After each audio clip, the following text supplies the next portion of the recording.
Cooker விசில மறந்து உணவு வீணாகி போச்சா? இனி அந்த கவலையே வேண்டாம். வழங்குகிறோம் உலகின் முதல் விசில் கவுண்டர் குக்கர், புதிய ultra Chrono.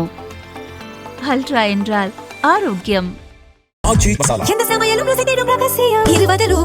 Line Arabian dates. இப்போ அது லயன் லயனா டே.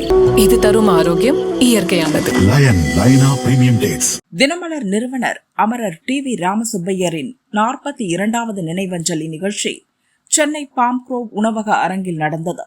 மதுரை அட்சய பாத்திரம் டிரஸ்ட் நிறுவனர் நெல்லை பாலு, மணிமேகலை பிரசுர நிர்வாக இயக்குனர் ரவி தமிழ்வாணன், உரத்த சிந்தனை மாத இதழ் ஆசிரியர் உதயம்ராம், எழுத்தாளர் திருப்பூர் கிருஷ்ணன், இயக்குனர் எஸ்.பி. முத்துராமன், நடிகர் வையாபுரி, எழுத்தாளர் என்.சி. மோகன்தாஸ், தேவிபாலா உள்ளிட்ட பலர் கலந்து கொண்டனர். நிகழ்ச்சியை சென்னை மணிமேகலை பிரசுரமும் மதுரையின் அட்சய பாத்திரம் டிரஸ்டும் இணைந்து நடத்தின. முனைவர் ரவி தமிழ்வாணன் தலைமை வகித்தார். நெல்லை பாலு வரவேற்புரை வழங்கினார். எழுத்தாளர் என்.சி. மோகன்தாஸ் முன்னிலை வகித்தார். டி.வி. ராமசுப்பையருக்கு மாலை அணிவித்து அனைவரும் மலர் தூவி புகழஞ்சலி செலுத்தினர். கூட்டத்தில் பேசிய அமுத சுரபி ஆசிரியர் திருப்பூர் கிருஷ்ணன் டி.வி. ராமசுப்பையரின் சிறப்புகளை விரிவாக எடுத்துரைத்தார். ஜாதி மத வேறுபாடுகளை கடந்து அனைவரையும் நேசித்தவர். அவரின் வாழ்க்கை வரலாறு இதழியல் மாணவர்களுக்கு பாடமாக வைக்கப்படும் தகுதி கொண்டது என்றார். மணிமேகலை பிரசுரமும் மதுரையின் அட்சய பாத்திரமும் ட்ரஸ்டும் இணைந்து 3வது ஆண்டாக இந்த நிகழ்வை சென்னையில் நடத்தி கொண்டிருக்கிறோம். திரு நெல்லை பாலு அவர்கள் தொடர்ந்து பல வருடங்களாக மதுரையில் நடத்தி கொண்டிருக்கிறார்.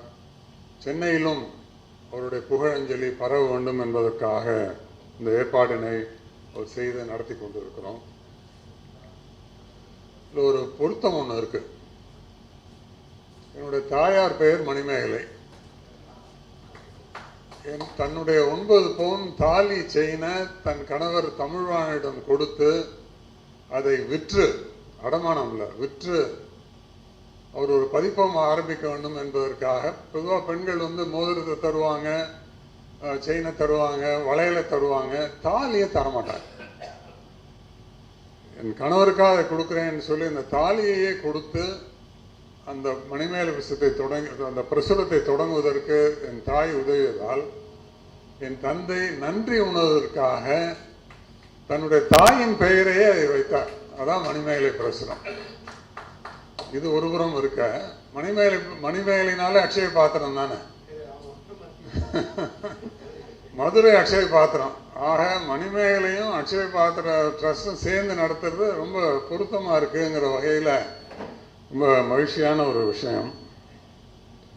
திரு நெல்லை பாலு அவர்களை பல்லாண்டுகளாக சகோதரர் லேனாவும் நானும் அறிவோம். அவர் நடத்துகின்ற நிகழ்ச்சிகளின் எண்ணிக்கையை பார்க்கும் பொழுது பிரமிப்பாக இருக்கும். எப்படி இவ்வளவு நிகழ்ச்சிகளை அவர் நடத்துகிறார் என்று ஆச்சரியப்படத்தக்க அளவிற்கு அவருடைய செயல்பாடுகள் இருக்கும். அண்மையிலே ஒரு மிகப்பெரிய ஒரு விஷயத்தை செய்து கொண்டிருக்கிறார். அழகர் கோயில் அருகிலே காஞ்சி பெரியவர் அவர்களுக்கு ஒரு 2 கோடி ரூபாய் பட்ஜெட்டில் ஒரு கோயில் ஒன்றை கட்டி கொண்டு இருக்கிறார். அந்த கோயிலுக்கு நான் சென்று பார்த்தேன். அப்படி ஒரு அமைதியான சூழல், சோலை வனமாக, பக்கத்திலே மலைகள் எல்லாம் இருக்கக்கூடிய மிக சிறப்பான இடத்தை பெரிய விலை கொடுத்து வாங்கி இருக்கிறார். ஏராளமானவர்கள் நன்கொடை கொடுக்கிறார்கள். இருந்தாலும் கூட ஒரு பல்கலைக்கழகமோ ஒரு மிகப்பெரிய நிறுவனமோ அல்லது அரசாங்கமோ செய்ய வேண்டிய ஒரு விஷயத்தை தனி மனிதராக நெல்லை பாலு செய்து கொண்டிருக்கிறார். அந்த வகையில் நான் அவரை பாராட்டுகிறேன். திரு எஸ்.பி. முத்துராமன் அவர்கள் இந்த நிகழ்ச்சியில் பங்கு கொள்வது என்பது எங்களுக்கெல்லாம் மிகுந்த பெருமை. அவர்களுக்கு 91 வயது ஆகிறது. இன்னும் கைத்தடியை பிடிக்கவில்லை. சில ஆண்டுகளுக்கு முன்பு கார் ஓட்டி கொண்டிருந்தார்கள். ஒரு 2-3 வருஷம் வரைக்கும் கார் ஓட்டிருந்தாங்க. அப்புறம் தான் மகன் அசோக்கெல்லாம் சொல்லி இனிமேல் கார் ஓட்டக்கூடாதுன்னு சொல்லி நிறுத்தி வச்சிருக்காங்க. இல்லாட்டி இப்போ தயாராக கார் ஓட்டுவதற்கு. அந்த அளவுக்கு ஒரு உடல்நலத்தோடு இருப்பது என்பது மிகவும் மகிழ்ச்சியான விஷயம். திரைத்துறையில் ஒழுக்கமாக இருப்பவர்கள் குறைவு. எஸ்பிஎம் ஒரு உதாரணம், நடிகர் சிவகுமார் இன்னொரு உதாரணம், இப்படி நிறைய சொல்லலாம். அந்த ஒழுக்கம் அவர்களுக்கு நீண்ட ஆயுளை தந்திருக்கிறது. அவர்கள் 100 ஆண்டுகள் வாழ வேண்டும் என்று நம் அனைவரின் சார்பிலே நம் வாழ்த்தினை தெரிவித்து மகிழ்கிறேன். 15 ஆண்டுகளுக்கு முன்பு என் மகனின் திருமணம் சென்னை ஏவிஎம் ராஜேஸ்வரி மண்டபத்திலே நடைபெற்றது. சுமார் 6000 பேர் வந்திருந்தார்கள். 4800 பேர் சாப்பிட்டார்கள். அது ஒரு தற்பெருமையான விஷயம் ஒருபுறம் இருக்க, எஸ்பிஎம் அண்ணன் அவர்கள் 5:30 மணிக்கு எங்களின் நிகழ்ச்சிக்கு, வரவேற்பு நிகழ்ச்சிக்கு வந்து இரவு 11 முறை நின்று கொண்டே வந்திருந்த அனைவரையும் மேடையில், அதாவது வந்தால் உட்கார்ந்து பார்க்கறதெல்லாம் இல்லை, மேடையில் நின்று சீக்கிரமாக ஒருவரையாக அனுப்பி ரொம்ப நேரம் அவர்கள் நிற்க விடாமல், வீடியோ எடுக்க விடாமல், அப்படி ஒரு நேர கட்டுப்பாட்டை, அதுவும் அண்ணன் சொன்னால் கேட்டுதான் நான் யாராக இருந்தாலும். ரஜினிகாந்த் வந்தபோது மட்டும்தான் அண்ணன் கொஞ்சம் அனுமதிச்சாங்க. இல்லாட்டி யாராலும் இப்படி வரணும், இப்படி வாழ்த்து சொல்லணும், நகரணும். என்ன மேனேஜ்மெண்ட்டுங்கிறீங்க? அப்படி, அதாவது தன் வீட்டு திருமணம் போல அவர்கள் அதனை செய்தார்கள். காலம் பூரா எங்கள் குடும்பம் அவர்களுக்கு நன்றி கடன் பட்டு இருக்கிறது. அந்த வகையில் என்னுடைய மகிழ்ச்சியையும் தெரிவித்து மகிழ்கிறேன். திருப்பூர் கிருஷ்ணன் அவர்களின் பேச்சு எனக்கு ரொம்ப பிடிக்கும். மேடை பேச்சு ரொம்ப பிடிக்கும். அது ஒரு புறம் இருக்க, தனிப்பட்ட உரையாடலே அவ்வளவு நகைச்சுவையாக பேசுவார். சில பேர் ரொம்ப தயார் பண்ணி நகைச்சுவையாக பேசுவாங்க, பல நேரத்தில் எடுபடாமல் போயிடும். நம்ம சொன்ன உடனே அடுத்த கணமே அதை பற்றி ஒரு சின்ன ஒரு கமெண்ட் ஒன்று ரொம்ப அழகாக சொல்லுவார். இதே போல் ஆற்றல் உதயம் ராமுகிட்டே நான் பார்த்துருக்கேன். அவர் வாட்ஸ்அப்பில் பண்ணுவார், நேரடியாக பண்ணுவார். அதான் 2 பேருக்குள்ள வித்தியாசம். எதை சொன்னாலும் உடனே அதுக்கு ஒரு நல்ல ஒரு இது சொல்லுவார். இதே கலர் சட்டை போட்ட அண்ணன் எங்க அப்படின்னு கேட்டார். ஏற்காடில் இருக்காருன்னு. உள்ள அவர்கிட்ட இந்த சட்டை இல்லையோ அதனால வரலையோ அப்படிங்கிறாரு. உடனே இது ஒரு உதாரணம் தான். இது மாதிரி நிறைய சொல்லுவார். அது அந்த வகையில் திருப்பூர் கிருஷ்ணன் அவர்கள் புகழஞ்சலி உரை செய்ய இருப்பது இந்த நிகழ்வுக்கு மிக முக்கியமானது. அந்த வகையில் உங்களின் கரவொலியோடு திருப்பூர் கிருஷ்ணன் அவர்களையும் வரவேற்று மகிழ்கிறேன். திரு வையாபுரி அவர்கள் திரு நெல்லை பால் அவர்களின் எல்லா நிகழ்ச்சிகளிலுமே இருப்பார். 90% இருப்பார். அது மதுரையில் நடந்தாலும் சரி, சென்னையில் நடந்தாலும் சரி. அப்படி ஒரு இணக்கம் அவர்களுக்குள்ள, பிணக்கு இல்லாத இணக்கம். சில பேர் வெளியே பாராட்டின சகோதரிக்கு நன்றி. அப்படி ஒரு ஆத்மார்த்தமா, இப்போ இவர் வந்தால் தான் நிகழ்ச்சியை தொடங்குவேன்ட்டார் நெல்லை.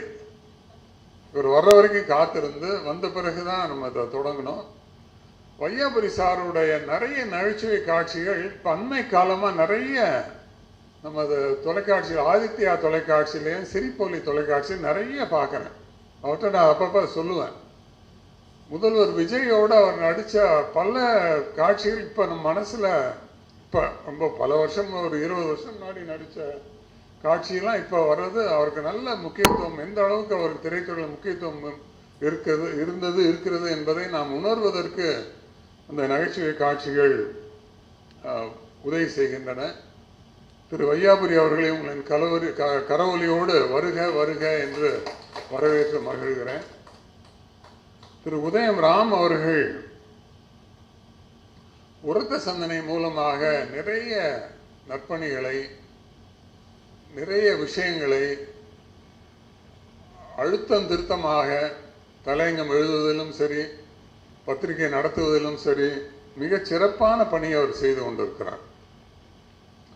அவருடன் நான் திருச்சி, தேனி, பல இடங்களுக்கு அவருடைய கூட்டங்களுக்கு நான் சென்று பார்த்துருக்கிறேன். அப்படி ஒரு அருமையான ஒரு இந்த கூட்டம் போதுமா, இந்த சபை போதுமா, இன்னும் கொஞ்சம் வேணுமா, இந்த படை போதுமா அப்படிங்கிற அளவுக்கு அவர்கிட்ட ஒவ்வொரு ஊரில் ஒரு படை வச்சுருக்கார்.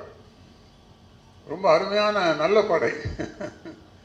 அந்த வகையில் திரு உரத்த சிந்தனை ராம் அவர்கள் இந்த நிகழ்ச்சியிலே ஏதோ கமெண்ட் அடிக்கிறீங்க அண்ணாச்சி, சொல்லுங்க, நம்ம தானே இருக்கோம், சொல்லுங்க. வேற மாதிரி இல்லை, இருந்தாலும் அது வந்து மேடை நாரங்க சொல்ல மாட்டேன், அப்படி எதுவும் இல்லை. அதே உண்மையை ஒத்துக்கணும். இல்லை, அது எதுவும் இல்லைன்னு சொல்றேன். இந்த நிகழ்வுக்கு நாம் கூடியிருக்கின்ற இந்த நிகழ்விலே பலரும் தெரிந்தவர்கள் வந்திருக்கிறார்கள்.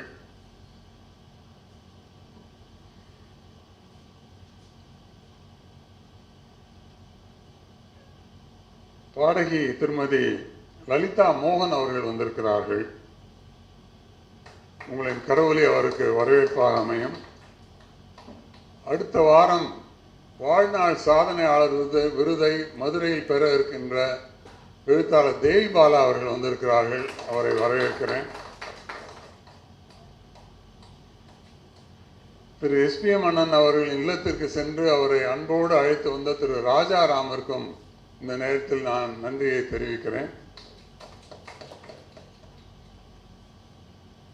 எழுத்தாளர் சங்க பொருளாளர் திரு பேகி பிரபாகரன் அவர்களையும் வரவேற்று மகிழ்கிறேன்.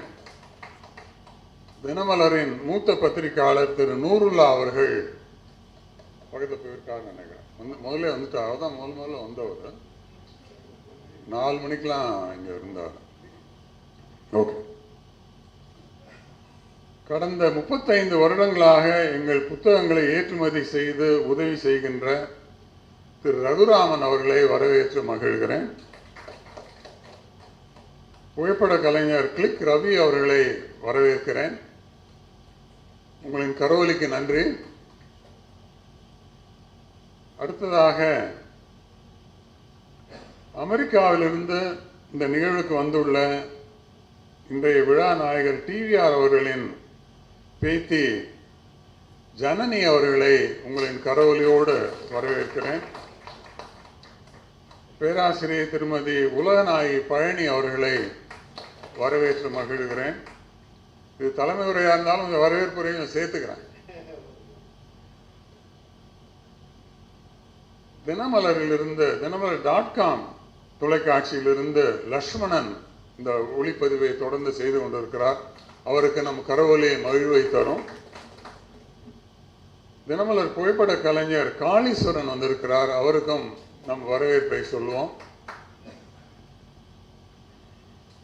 மதுரை பாரதிய ஜனதா கட்சியின் செயலர் அன்புக்குரிய சகோதரர் திரு சசிகுமார் அவர்களை வரவேற்று மகிழ்கிறேன். மதுரை திரைப்பட விநியோகஸ்தராக திகழ்கின்ற திரு ராமலிங்கம் ஜோதி அவர்களை பக்கத்தில் போயிருக்காங்க, வந்திருந்தார். திரு அமுதா பாலகிருஷ்ண அண்ணாச்சி அவர்களை உங்களின் கரவொலியோடு வரவேற்று மகிழ்கிறேன். இன்னும் ஒரு சிலர் விட்டுட்டேன். இது முழு அட்டண்டன்ஸ் வேண்டான்னு பார்த்தேன், வேற ஒன்றும் இல்லை.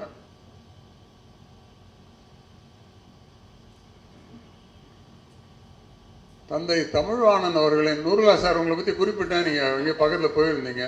திரு நூருல்லா அவர்களுக்கு நம்ம கரவொலியை எழுப்பி மகிழ்ச்சியை தெரிவிப்போம். தந்தை தமிழ்வாணன் அவர்களின் தாரக மந்திரம் துணிவே துணை என்பதாகும். எதுக்கும் அஞ்ச மாட்டார், ரொம்ப துணிச்சலாக இருப்பார். எம்ஜிஆரை பற்றி ரொம்ப அவருடைய கருத்துக்களை விமர்சிப்பார். தனிப்பட்ட முறையில் யாரையும் விமர்சிக்க மாட்டார். அப்படி அவர் விமர்சித்ததை தாங்காமல் எம்ஜிஆர் என்ன பண்ணார், 2 லட்சம் ரூபாய் மான நஷ்ட வழக்கு போட்டார் தமிழ்வாணன் மேலே 1972. அவர் எதிர்பார்த்தாரு ஒரு பத்திரிகையாளருக்கு அந்த காலத்தில் 2 லட்சங்கிறது இன்னைக்கு 20 லட்சத்துக்கு மேலே மதிப்பு. அவர் கொஞ்சம் அச்சப்பட்டு பயந்து இனிமேல் நம்மளை பற்றி விமர்சிக்கிறத நிறுத்திடுவாருன்னு அவர் நினைக்க, அப்பா என்ன பண்ணாங்க, கல்கண்ட அட்டப்படத்திலேயே தமிழ்வாணனிடம் 2 லட்சம் ரூபாய் மாநஷ்டம் கேட்டு எம்ஜிஆர் வழக்குன்னு அட்டப்படத்தில் முழு அட்டப்படத்தில் போட 1,80,000 பிரதிகள் விற்பனையான கல்கண்டு 2,40,000 உயர்ந்தது. அப்போ நிறைய பத்திரிகைகள் கிடையாது, தொலைக்காட்சிகள் கிடையாது. அதனால் பெரிய வரவேற்பு இருந்தது. பார்த்தார் எம்ஜிஆர், சிச்சி சரியாக வராதுன்னு சொல்லி அந்த அப்போ வழக்கறிஞராக இருந்தவர் பொன்னையன், இப்போ அமைச்சராலாம் இருந்து இப்போ அரசியல் பிரமுகராக இருக்க பொன்னையன் உடனே அதை வாபஸ் வாங்கிட்டார். அந்த துணிச்சலை நான் தினமலர் பத்திரிகையின் ஆசிரியர் ராமசுப்பாவிடம் நான் பார்க்கிறேன். கரூரில் 41 பேர் இறந்த சம்பவம் உங்களுக்கு நினைவு இருக்கும். அந்த சம்பவத்தை பற்றி, சம்பவம் நடப்பதற்கு 4 நாட்களுக்கு முன்பாக தினமலரிலே ஒரு செய்தி வந்தது. செய்தின்னா அந்த பூசி முழுகிற செய்தியெல்லாம் கிடையாது. விஜயின் வருகையை கரூரில் குலைக்க அமைச்சர் செந்தில் பாலாஜி சதி பேரெல்லாம் குறிப்பிட்டு 4 நாள் முன்னாடி இந்த செய்தி வந்தது. 4 நாள் கழிச்சு அந்த சம்பவம் நடந்தது. இந்த துணிச்சல் எந்த பத்திரிகைக்கு எத்தனை பேருக்கு இருக்கும்? அரசாங்க விளம்பரம் வந்தால் தான் பத்திரிகை நடத்த முடியுங்கிற ஒரு காலகட்டம் இது. அரசாங்க விளம்பரங்கிறது அதுவும் அந்த காலத்தில் கொஞ்ச நாளைக்கு முன்னாடி சொல்லலாம், முழு பக்கம் எவ்வளோ விளம்பரங்கள், எவ்வளோ வருமானம், அதெல்லாம் வந்து தினமலர் பத்திரிகை திரு ராமசுப்பு அவர்கள் அது பொருட்டாவே மதிக்க மாட்டார். விளம்பரம் வந்தாலும் சரி, வராவிட்டாலும் சரி, உண்மையின் உரைக்கல் என்ற அந்த உண்மையை அழுத்தம் திருத்தமாக பின்பற்றுபவர் திரு ராமசுப்பு அவர்கள். இதே போல அவருடைய தாத்தா திரு ராமசுப்பையர் அவர்களும் மிக துணிச்சலாக கன்னியாகுமரி கேரளாவுக்கு செல்லக்கூடாது, தமிழகத்தோடு தான் இணைய வேண்டும் என்று போராட்டம் நடத்தி சிறை சென்றவர். 1908 பிறந்து 1984 வரை வாழ்ந்து மறைந்தவர். 5 மகன்கள், 2 மகள்கள், அதில் ஒரு வழி பேத்தி தான் ஜனனி. மிக சிறப்பாக செயல்பட்டு கொண்டிருக்கின்ற தினமலர் பத்திரிகையின் 4ஆம் தலைமுறையும் இப்பொழுது தயாராகிவிட்டது. ராமசுப்பையர், திரு கிருஷ்ணமூர்த்தி ஐயா, அவருடைய மகன் ராமசுப்பு, அவருடைய மகனும் இப்பொழுது அம்பரீஷ் ராமசுப்புவும் மிகச்சிறப்பாக அந்த பணியை தொடர்ந்து செய்து கொண்டிருக்கிறார். பல தலைமுறைகள், அடுத்த தலைமுறை the generation of the second generation என்று ஆங்கிலத்தில் குறிப்பிடுவோம். மிக உயரிய பதவியில் இருப்பவர்கள், உயரிய தொழிலில் இருப்பவர்கள் அடுத்த தலைமுறை தருதலைகளாக போவதை நாம் பார்க்கிறோம். ஆனால் கட்டுக்கோப்பாக தலைமுறை 4ஆம் தலைமுறையும் சிறப்பாக நடைபெறுவது என்பது நமக்கெல்லாம் மிகுந்த மகிழ்ச்சியை அளிக்கக்கூடியது. இப்படிப்பட்ட ஒரு அருமையான பத்திரிகையின் நிறுவனரான திரு ராமசுப்பையர் அவர்களின் இந்த நினைவஞ்சலி கூட்டத்தில் தலைமை உரை ஆற்ற கிடைத்த வாய்ப்பினை பெரிதும் ஏற்று நன்றி சொல்லி விடைபெறுகிறேன். வணக்கம். என்று எனக்கு தெரியவில்லை. இருந்தாலும் சமீபத்திலே எனக்கு அறிவுக்குரிய நண்பர் கோபாலன் அவர்கள் ஒரு காமராஜர் விழா நடத்தி ஒரு விருது கொடுத்தார். நான் இன்றைக்கு செல்ல முடியவில்லை. இந்த விழாவிலே வைத்து வழங்கலாமா என்று அவர் கேட்டுக்கொண்டார். ரவி தமிழ்வான் அவர்களுடைய வேண்டுகோளுக்கு இணங்க. ஏன்னா ஒரு நிமிஷம் சார், ஒரு செகண்ட் உட்காருங்க. ஏன்னா நான் கல்லூரியில் படித்த பொழுது 1982ஆம் ஆண்டு அகில உலக அளவிலான அந்த பேச்சு போட்டியிலே முதல் பரிசு பெற்று இந்திய ஜனாதிபதி நம்முடைய ஜெயில் சிங் அவரிடமிருந்து 2000 ரூபாயும் தங்கப்பதக்கமும் ஜனாதிபதி விருதுக்கான பட்டயத்தை நான் பெற்றேன். கல்லூரிக்கு போன நாட்களை விட பேச்சு போட்டிகளுக்கு போன நாட்கள் தான் அதிகம். விசிட்டிங் ப்ரொஃபஸர்ஸ் என்று தான் சொல்லுவார்கள் காலேஜுக்குள்ளே நுழைந்தால். அதற்கு பிறகு நம்முடைய பாரத பிரதமர் தேவகவுடா அவர்கள் செவாலியர் சிவாஜி விருது வழங்கி கௌரவித்தார்கள். சமீபத்திலே கடந்த 10 தினங்களுக்கு முன்பாக ஸ்ரீலங்காவிலே நடைபெற்ற விழாவிலே எனக்கு இந்தியாவிலே ஒரு தலை சிறந்த சமூக சேவருக்கான விருதை பிரபல கிரிக்கெட் வீரர் சனத் ஜெயசூர்யா அவர்கள் ஸ்ரீலங்காவிலே கடந்த 10 தினங்களுக்கு முன்பாக எனக்கு வழங்கி கௌரவித்தார். வாங்காத விருதுகளே கிடையாது. இருந்தாலும் அவர் கேட்டார், இந்த விழாவிற்கு எஸ்பிஎம் ஐயா வராரு, வையாபுரி வராரு, இந்த விழாவில் வச்சு கொடுக்கலாமான்னு கேட்டார்.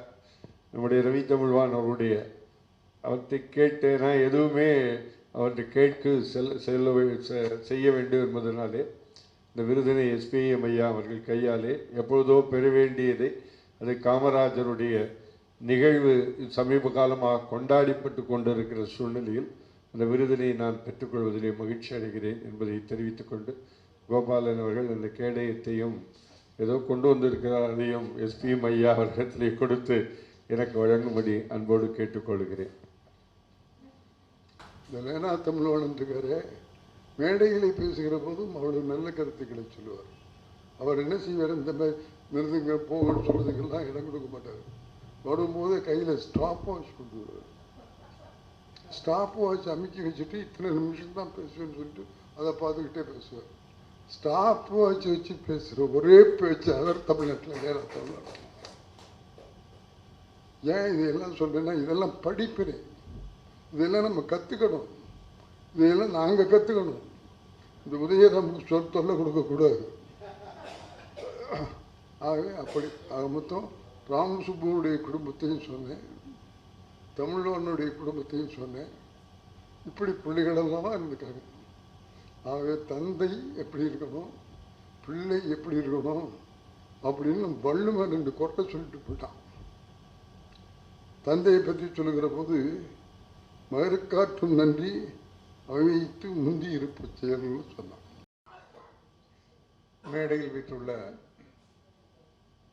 எங்களுடைய அன்பிற்குரிய இயக்குனர் எஸ்பிஎம் அவர்களே மற்றும் உதயம் ராம், ரவி தமிழ்வாணன், நெல்லை பாலு, வையாபுரி உள்ளிட்ட பிற பிரமுகர்களே, முக்கியமாக அவையில் வந்து அமர்ந்திருக்கிற டிவிஆரின் வழித்தோன்றல் சகோதரி ஜனனி அவர்களே மற்றும் மேடையில் இருக்கிற பிரமுகர்களுக்கு இணையாக சபையில் வீற்றிருக்கிற அவையோரே, ரொம்ப வித்தியாசமான சபை.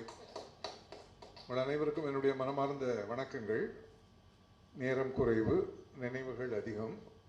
ஆனாலும் ரவி தமிழ்வாணன் அவர்கள் மணிமேகலையை பற்றி சொல்லி, அக்ஷய பாத்திரத்தை சொல்லி ஒரு பொருத்தப்பாட்டை நிறுவிய போது, மணிமேகலை என்றாலே நினைவுக்கு வருகிற அமுத சுரபியை மறந்தாரே என்பதையும், அக்ஷய பாத்திரம் வேறு அல்ல, அமுத சுரபி வேறு அல்ல. மிக துணிச்சலான தைரியமான ஒரு நாளிதழ் என்று சொன்னால், பல்லாண்டு காலமாக தினமலரை வாசித்து வரும் வாசகர்களுக்கு தெரியும் அது தினமலர் என்று.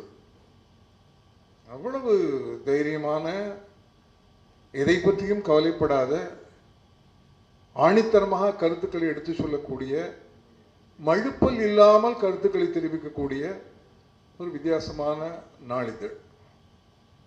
அவர்கள் எந்த நிலைப்பாட்டை எடுத்திருக்கிறார்கள் என்பதை வெளிப்படையாக தெரிவித்துக் கொள்வதில் என்றும் தயங்கியதே இல்லை. இதை தேர்தல் நேரங்களில் நாம் பார்த்திருக்கிறோம். இதுதான் எங்கள் கருத்து என்று தெளிவாக அவர்கள் தங்களுடைய செய்திகளில், கட்டுரைகளில் தெரிவிப்பார்கள். இப்படி ஒரு பத்திரிகை நடத்துவதற்கு பிள்ளையார் சொல்லி போட்டவர் தான் நம்முடைய டிவி ராமசுப்பையர். 1951ஆம் ஆண்டு செப்டம்பர் மாதம் ஒரு பொன்னான மாதம். அந்த மாதத்தில் தான் இந்த பத்திரிகை தொடங்கப்பட்டது. திரு எஸ்பிஎம் அவர்கள் என்னை பற்றி குறிப்பிடுகிற போது, என் பக்கத்தில் இருப்பவர் தான், எனக்கு தெரிந்தவர் தான் என்று சொன்னதும் உங்களிடையே என்னை பற்றிய மதிப்பு 1 மில்லிமீட்டராவது உயர்ந்திருக்கும் இல்லையா? அந்தந்த சமகாலத்தில் யார் யாரை மதிக்கிறார்கள், யார் யாரோடு பழகுகிறார்கள் என்பதை வைத்துத்தான் ஒரு மனிதரை நாம் கணிக்க முடியும். தினமலர் என்கிற அற்புதமான நாளிதழ் தொடங்கிய போது அதற்கு வாழ்த்து வெண்பா எழுதியவர் கவிமணி தேசிக விநாயகம் பிள்ளை.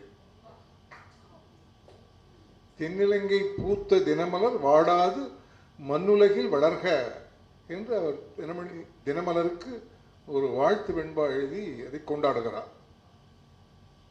வையாபுரி பிள்ளை என்கிற ஒரு அறிஞர், விவநாயகி பழனி போன்ற தமிழறிஞர்களுக்கு தெரியும், சமரசம் செய்து கொள்ளாத தமிழறிஞர். கம்பராமாயணம் 8ஆம் நூற்றாண்டிலேயே தோன்றியது என்று பலர் சொல்லிக் கொண்டிருந்த போது, இல்லை 12ஆம் நூற்றாண்டின் பிற்பகுதியில் தான் என்று அவர்தான் நிறுவினார். கம்பராமாயணத்தில் தாளம் மிடைந்தன தம்மி மிடைந்தன என்று ஒரு தெலுங்கு சொல் வருகிறது. அக்கட ராவணர் கமைந்த ஆற்றலே என்று ஒரு கன்னட சொல் வருகிறது. இதெல்லாம் தமிழில் வந்து புகுந்த காலம் எது என்று நிறுவி கம்பராமாயணம் 12ஆம் நூற்றாண்டின் பிற்பகுதி என்று மற்ற தமிழறிஞர்களுடைய எதிர்ப்பை பொருட்படுத்தாது அவர் தன்னுடைய கருத்தை உரைத்தார். அப்படிப்பட்ட ஒரு சமரசம் செய்து கொள்ளாத பேரறிஞர். அந்த வையாபுரி பிள்ளை அவர்கள் தினமலர் ராமசுப்பையரை பெரிதும் வாழ்த்தி இருக்கிறார், கொண்டாடி இருக்கிறார், வாழ்த்து செய்தி அனுப்பியிருக்கிறார் என்று நினைக்கிற போது அந்த காலகட்டத்தில் ராமசுப்பையருக்கு இருந்த உயரம் நமக்கு தெளிவாகிறது. இன்னொருவர் அவரும் வாழ்த்து செய்தி அனுப்பினார், மனப்பூர்வமாக வாழ்த்தினார். அவர் யார் என்பதை இந்த குறிப்பின் இறுதியில் சொல்கிறேன்.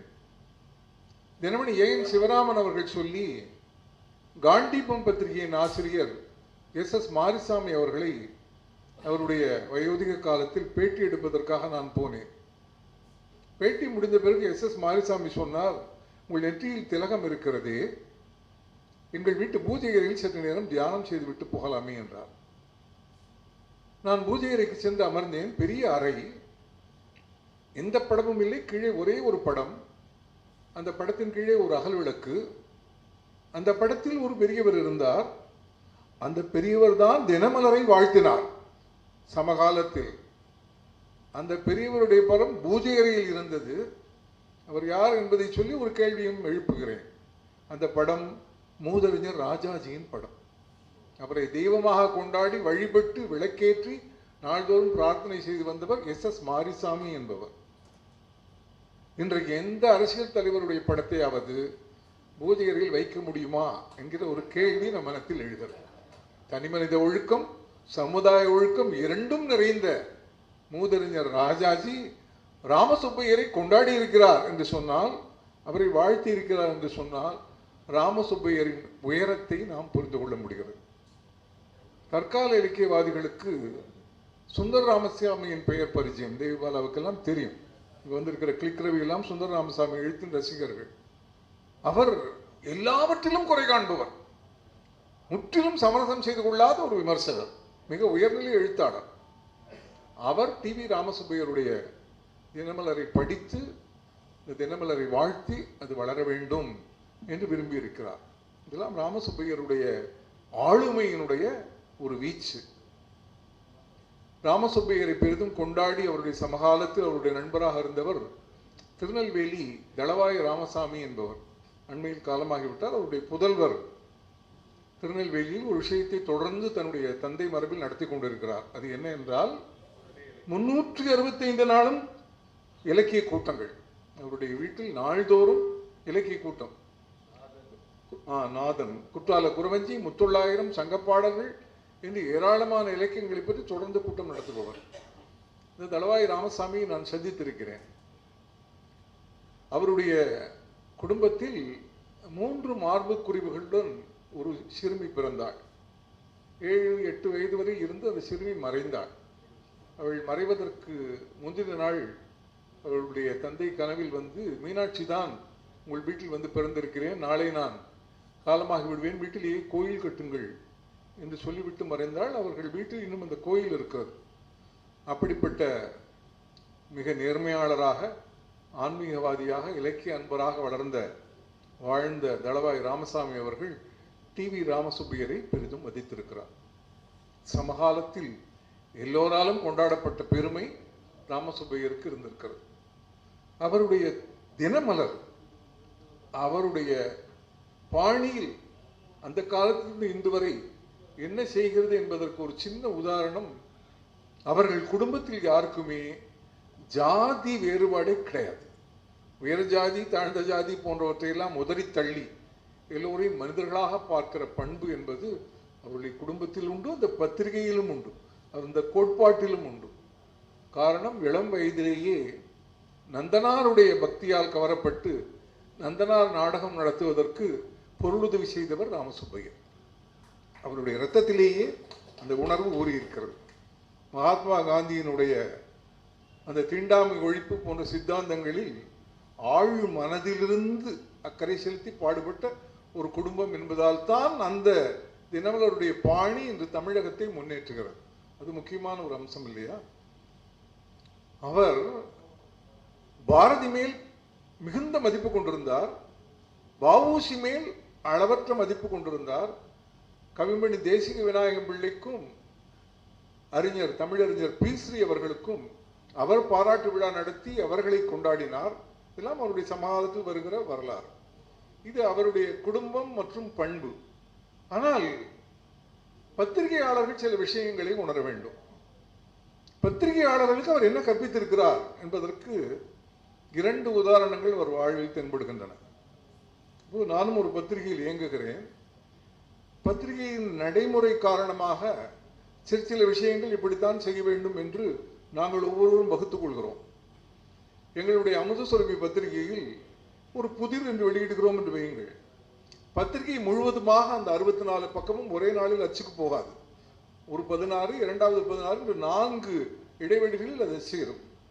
ஒரு புதிரை வெளியிட்டால் அந்த 16 பக்கத்திற்குள்ளேயே இன்னொரு பக்கத்தில் அதனுடைய விடையை வெளியிட்டு விட வேண்டும். அது ஒரு நடைமுறையாக நாங்கள் பின்பற்றுகிறோம். காரணம் இல்லாவிட்டால் மறந்துவிடும். இல்லாவிட்டால் இத்தனாம் பக்கம் பார்க்க என்று கோடு போட்டு வைத்திருப்போம், அதில் எந்த பக்கமுமே அச்சாகாது. ஏன்னா பத்திரிகை என்பது வாசகர்களுக்கு தெரியாத விஷயம், அளவு கடந்த பரபரப்பில் நிகழ்வது. பத்திரிகை நாளை வர வேண்டும் என்றால் இன்று இரவு 1 மணிக்கு தினமலரை முடிப்பார்கள். எவ்வளவு கவனத்தோடு இருக்க வேண்டும் இல்லையா? அதற்காக பல்வேறு வகையான விதிகளை பத்திரிகை அலுவலகம் வகுத்து அங்கு பணிபுரிகிற துணை ஆசிரியர்களுக்கு கற்றுக் கொடுக்கிறது. ஒரு அமைச்சர், டிவி ராமசுப்பையர் காலத்தில் இருந்த ஒரு அமைச்சர் தேர்தலில் தோற்று பதவி விலகிவிட்டார். அப்போது அந்த அமைச்சருடைய எதிரிகள் என்ன செய்வார்கள்? அவரை பற்றிய குற்றமுறைகளை எடுத்து சொல்வார்கள். பத்திரிகையில் அதை பற்றி விமர்சனங்கள் வரும். ராமசுப்பையர் கூப்பிட்டு ஒரு துணை ஆசிரியரிடம் சொல்லியிருக்கிறார். சொன்ன விதம் ரொம்ப அழகானது. அவரோ இப்போது பதவியில் இல்லை. பதவியில் இருந்தபோது நாம் விமர்சித்தால் அவரை திருத்திக் கொள்ள வாய்ப்பு இருக்கிறது. இப்போதுக்கு அவருக்கு பதவியே இல்லை என்கிற பொழுது அந்த விமர்சனத்தால் என்ன பயன்? நீங்கள் இதை முதலிலேயே செய்திருக்க வேண்டும், இப்போது செய்கிறீர்கள். மொட்டை எடுத்துக் கொண்டவர்களுக்கு ஹேர் ஆயிலை கொடுப்பது மாதிரி எல்லாமா இருக்கிறது என்று அவர் கேட்டிருக்கிறார். இது ஒரு நெறிமுறை. விமர்சனம் என்பது ஒருவர் பதவியில் இருக்கிற பொழுது அவர் லஞ்சம் வாங்குகிறார் என்று சொன்னால் அவர் திருத்திக் கொள்ள முடியும். எல்லா லஞ்சத்தையும் அவர் வாங்கி முடித்த பிறகு, அவருக்கு பதவியும் இல்லாத பிறகு அவர் லஞ்சம் வாங்கியதை பற்றி சொல்லி நமக்கு என்ன ஆக போகிறது? இது ஒரு கேள்வி. 2வது, டிவி ராமசுப்பையர் காலத்தில் புகழ்பெற்ற ஒரு மலையாள பத்திரிகை நடந்து கொண்டிருந்தது. இந்த மலையாள பத்திரிகையில் ஒரு துப்பாக்கி சூடு சம்பவத்தை பற்றி கண்டித்து ஒரு நீண்ட தலையங்கம் எழுதப்பட்டிருந்தது.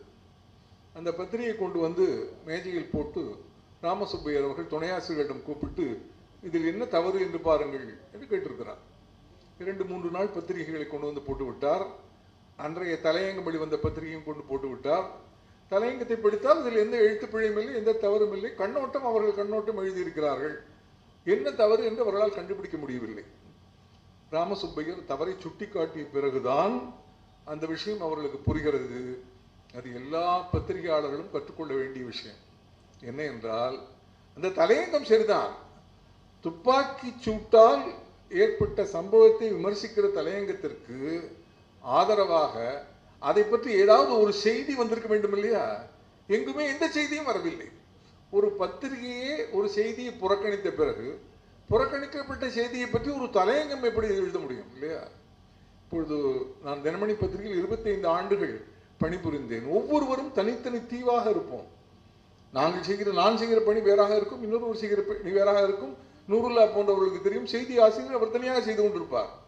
தலையங்கம் யாரோ ஒருவர் எழுதுவார். ஆனால் அவர் தலையங்கம் எழுதுகிற பொழுது தன்னுடைய பத்திரிகையில் என்ன வந்திருக்கிறது, என்ன வரப்போகிறது என்பதையெல்லாம் தெரிந்து கொள்ள வேண்டும். அதை ஆசிரியர்கள் அறிவுறுத்த வேண்டும். இது போன்ற பல்வேறு வகையான நெறிமுறைகளை டிவி ராமசுப்பையர் கற்றுக் கொடுத்திருக்கிறார். உண்மையில் அவருடைய வாழ்க்கை வரலாறு என்பது ஜெர்னலிசம், பத்திரிகைகள் பயில்கிற மாணவர்களுக்கு பாடமாக வைக்கப்பட வேண்டும். ஏனென்றால் அது ஒரு தனி மனிதனுடைய வாழ்க்கை மட்டுமல்ல, பல்லாண்டு காலமாக இயங்கிக் கொண்டிருக்கிற, துணிச்சலாக இயங்கிக் கொண்டிருக்கிற ஒரு அற்புதமான பத்திரிகையினுடைய நெறிமுறைகள் குறித்த வரலாறு. அந்த நெறிமுறைகளை எல்லாம் அவருடைய வாழ்க்கை நமக்கு விவரிக்கிறது. இன்னும் நிறைய சொல்லலாம், எனக்கு நேரம் குறைவு, ஏராளமாக பேசலாம். ஆனால் ஒரு நல்ல ஒழுக்கத்தோடு, தேசபக்தியோடு, விவேகானந்தர் மேல் பேரன்போடு வாழ்ந்தவர் அவர். விவேகானந்தர் அமர்ந்த பாறையில் சிலையை எழுப்பிய போது ஏக்நாத் ரானடே செய்த செயல்களுக்கெல்லாம் கை கொடுத்தவர். ஆன்மீகத்தில் ஆழங்கால் பட்டவர். வஉசி போன்ற உயர்நிலை மகான்களிடம் அவருக்கு ஒரு தீவிரமான ஈடுபாடு இருந்திருக்கிறது. வஉசியினுடைய அகமே புறம், மெய்யறிவு, மனம் போல வாழ்வு, இது எல்லாமே 80 பக்கத்தில் அடங்கக்கூடிய சின்ன சின்ன புத்தகங்கள். இவையெல்லாம் இணையத்தில் இலவசமாக கிடைக்கின்றன.